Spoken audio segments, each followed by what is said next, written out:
का शुक्रिया अदा करना चाहता हूँ। मेरी तमाम वीडियोज़ को लाइक, सब्सक्राइब, शेयर करते हैं और उस पर कमेंट्स देते हैं। आज का मेरा जो टॉपिक है वो मैंने अपने व्यूअर्स के साथ एक बात शेयर करनी है। जैसे जैसे ये साल का इख्तिताम हो रहा है वैसे ही जनरल इलेक्शन की इब्तिदा हो रही है। जनरल इलेक्शन में इस वक्त तमाम पार्टियां हिस्सा ले रही हैं। छोटी बड़ी जमातें जो अरसदराज से भी हिस्सा ले रही हैं, कुछ नई पार्टियां शामिल हुई हैं और हल्का बंदी भी थोड़ी तब्दील हुई है। उसके बाद जो लोग किसी और हल्के में लाहौर इलेक्शन लड़ते थे वो अलीपुर में आ गए हैं, अलीपुर वाले कराची में चले गए हैं, कराची वाले क्वेटा में चले गए हैं। तो एक तो ये अहम बात है कि लोग अपने घर का हल्का छोड़कर दूसरे डिवीज़न में जाकर, दूसरे ज़िले में जाकर इलेक्शन लड़ रहे हैं। उसकी कोई ना कोई ख़ास वजह तो ज़रूर होगी।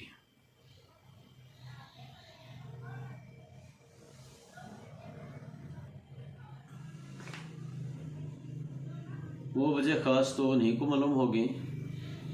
खैर मेरे सोर्सेज के मुताबिक ख़ासकर जो सजादा नशी हैं दरगाहों के, वो बड़ी दिलचस्पी ले रहे हैं आजकल।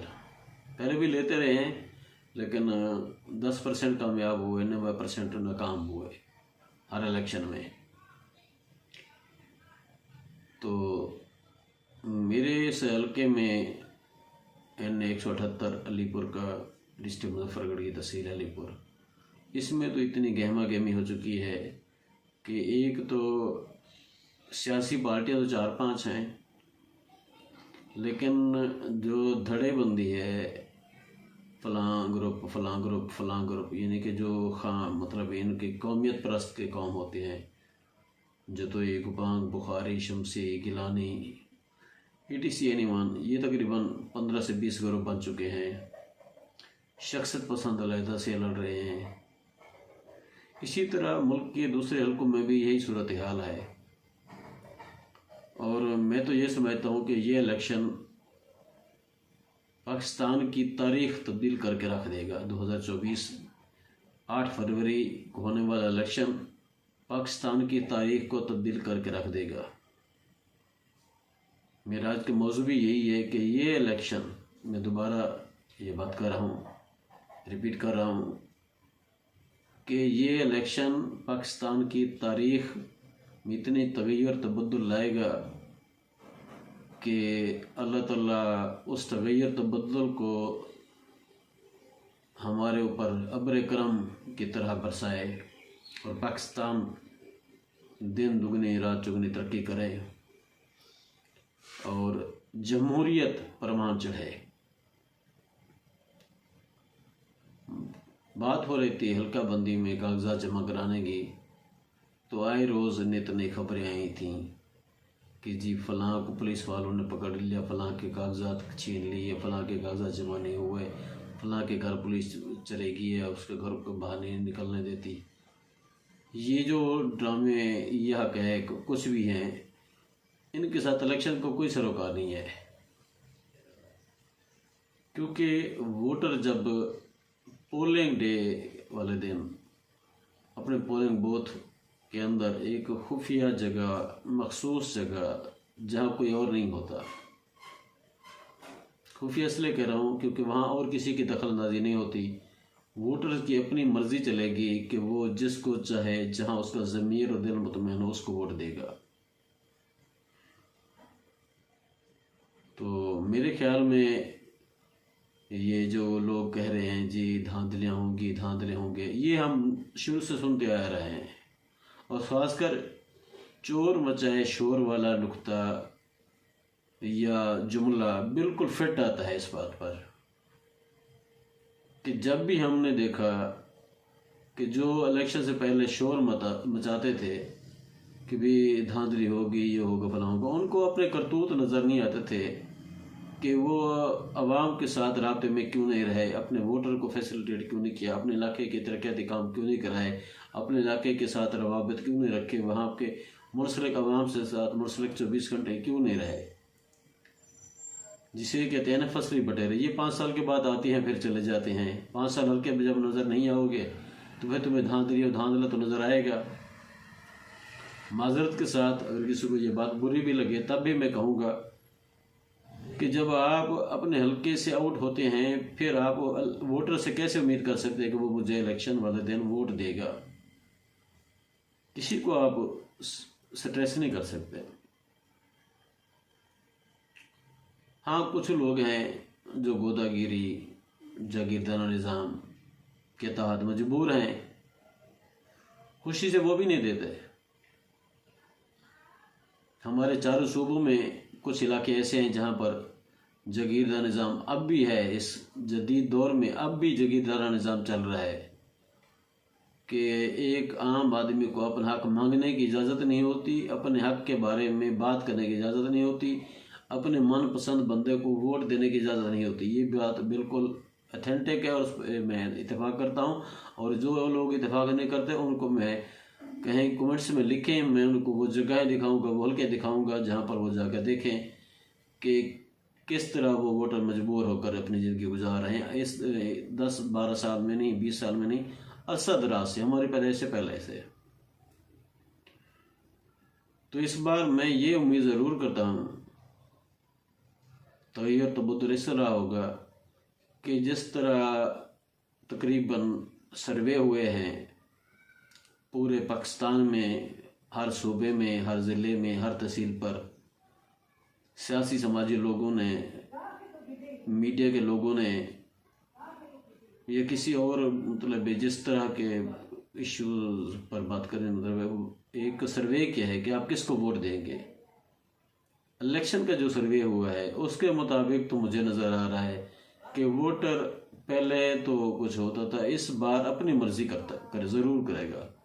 पहले कुछ अपनी मर्जी करता था, कुछ दोस्तों की करता था, कुछ अपने इलाके के जागीरदार ज़िम्मेदार या उसके साथ करीबी ताल्लुक़ की वजह से मजबूर हो जाता था कि मेरा एक करीबी ताल्लुक़ है कि मैं इसके साथ ताल्लुक़ क्यों ख़त्म करूँ, अपना वोट उसको दे देता था। वो ना अपना इनफरादी फ़ायदा सोचता था ना इज्तिमाई फ़ायदा सोचता था।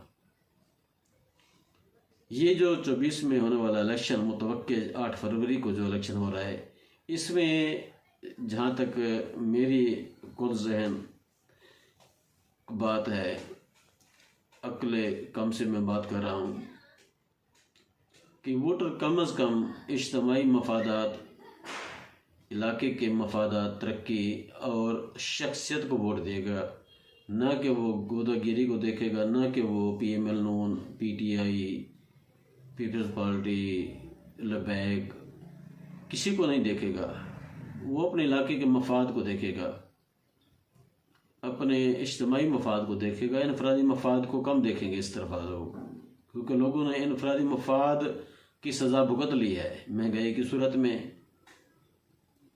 उनको किसी किस्म की सहूलत भी नहीं मिली। महंगाई की जो है ना शरह, रेशो इतनी बढ़ गई है कि उनकी ज़िंदगी अजीरन बन गई है। तो ये इलेक्शन मैं तो पुरुम्मीद हूँ कि एक बहुत बड़ी तब्दीली लाएगा जो लोगों की सोच तक में भी नहीं होगी। जो लोग बैठे बैठे तबसरे करते हैं, जिनको आम होटलों पर, मैं कॉमन सेंस की बातों कर रहा हूँ, मैं हाई प्रोफाइल लोगों की बातें नहीं कर रहा। इलेक्शन कमीशन की जानिब से शफाफ इलेक्शन कराने की गारंटी हुई है और अदलिया की तरफ से भी शफाफ इलेक्शन कराने की गारंटी मिली है। और इस बार सब पार्टियां आमने सामने इस तरह है कि धांधली करने का मेरे ख्याल में कोई शगुन नहीं मिलता। तो आम आदमी को पहली दफ़ा ये एक बहुत अच्छा प्लेटफार्म मिल रहा है, तो उसको इस तरीके से अपनाए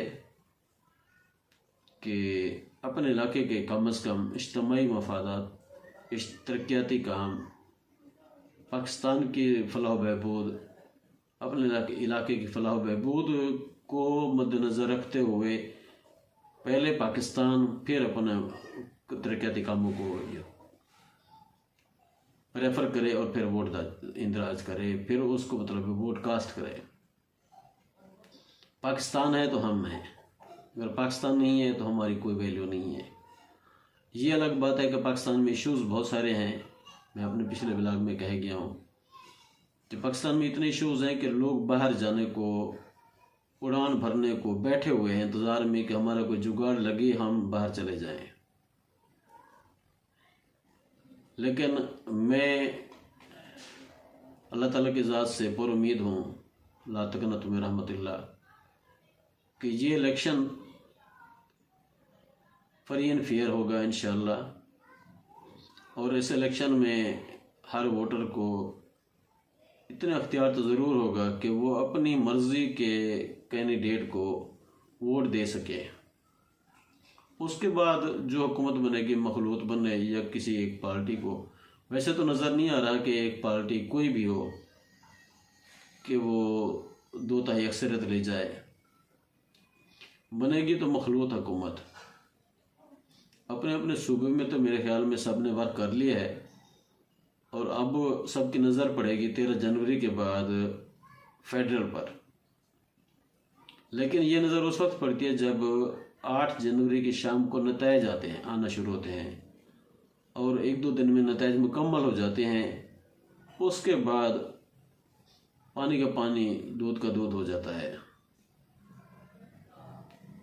तो मैं तमाम पाकिस्तानी व्यूवर से, क्योंकि बैरून मुल्क जो रह रहे हैं ओवरसीज़ पाकिस्तानी, वो तो अपना वोट कास्ट नहीं कर सकते, लेकिन अपने रिश्तेदारों को कह तो सकते हैं। मैं अपने तमाम पाकिस्तानियों से जो पाकिस्तान में रह रहे हैं या बैरून मुल्क हैं ओवरसीज़, वो अपने रिश्तेदारों को, दोस्तों को कम से कम इतना कहें कि पाकिस्तान की तरक्की, फलाह बहबूद और ख़ासकर जमहूरियत को मद्देनज़र रखते हुए वोट कास्ट करें। अगर वो इन चीज़ों को इग्नोर करेंगे तो उसकी सज़ा अगले 5-6 साल में, जिस तरह पिछले 5-6 साल में ज़लील व ख्वार हुई है पूरे पाकिस्तान की आवाम, तो अगले 5 साल में इससे भी ज़्यादा ज़लील व ख्वार होगी। यही पैगाम है मेरा आज का। उम्मीद है अपने सब दोस्तों से, व्यूवर से, कि कमेंट्स में भी ज़रूर मुझे बताएंगे और पाकिस्तान के फलाह बहबूद के लिए वोट भी कास्ट करेंगे। जज़ाकल्लाह।